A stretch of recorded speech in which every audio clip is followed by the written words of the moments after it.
Action. Okay.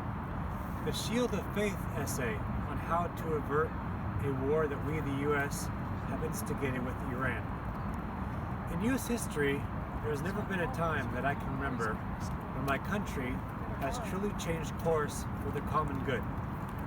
Right now, I believe we are on the brink of a war, one that we basically provoked by pulling out of a deal that our former administration, along with most of the other great nations of the world, signed on to after the longest diplomatic negotiations in history. Iran was stated as having been in compliance with this deal when we unilaterally broke out of it and imposed crippling economic sanctions upon them, and then proceeded to ask them to renegotiate the deal under circumstances we never would, basically surrendering, or so it seems, before talks even began. See the June 21st article by Doug Bando in the National Interest. It is as if we were simply pushing them either to completely submit to our will, and if not, and I would assume our leadership well understands this, continue pushing their buttons until they lashed out, such as striking oil refinery in Saudi Arabia, and then using that as a pretext to get other nations to join us in ganging up on them in a way that is beyond bullying. It is a much greater subtle evil. We have, I believe, done something quite terrible in our foreign policy. Cunningly dug a pit for our neighbors to die in.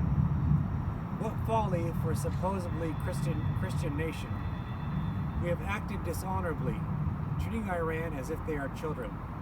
Listen to Mike Pompeo previously, or the interview September 20th with Brian Hook on the BBC, where they asked Iran to behave. They are talking to a civilization as if they are inferior to us.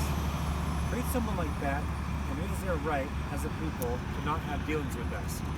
For many people, that in and of itself is good enough reason to fight to the death. If I had a wife or family, I would perhaps rather die and have them watch me be pushed around and humiliated like that. This war, if not stopped, by most accounts will be catastrophic. And that is just for starters. Who knows where it could lead? A global conflagration? And for what? What will it accomplish? Changing a regime we don't like after God knows how many people die, and then putting one we like over there? How will that hold up in a part of the world that already mostly hates us? It may eliminate the nuclear potential of one country while stoking the fires of all the other nuclear powers, making them mistrust us even more, and then radicalize a new generation of jihadists to give them that much more reason to come after us. It is not like this world doesn't have enough problems as it is. Environmental degradation, mistrust between nations, global health risks, growing antagonism between different groups within and without nations. The only sensible thing to do here is to renew the nuclear deal. Remove sanctions on Iran as requested.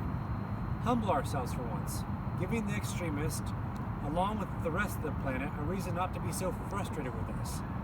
And re-sign the nuclear deal by perhaps mutually agreeing with Iran not to fund our opposing proxies to a certain degree, thereby averting a crisis so that our world can have a chance to face the rising tide of problems that are already sweeping over the planet in ways we can barely get a handle on. Do the right thing, America. Prove your righteousness.